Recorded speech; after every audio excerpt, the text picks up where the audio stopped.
first law states an object in motion stays in motion unless an external force acts upon it.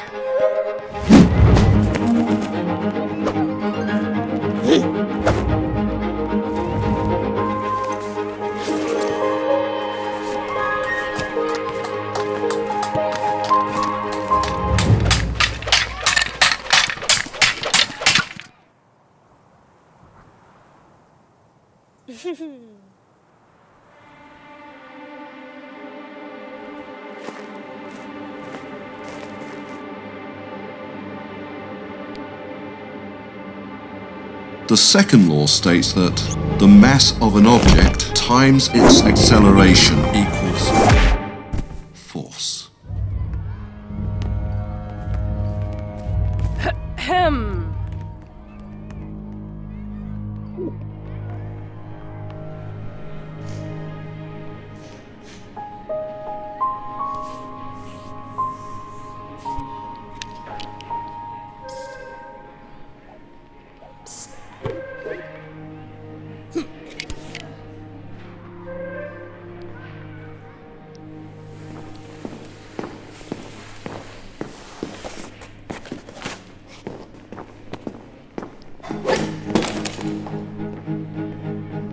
And finally, the third law states that every action has an equal and opposite reaction.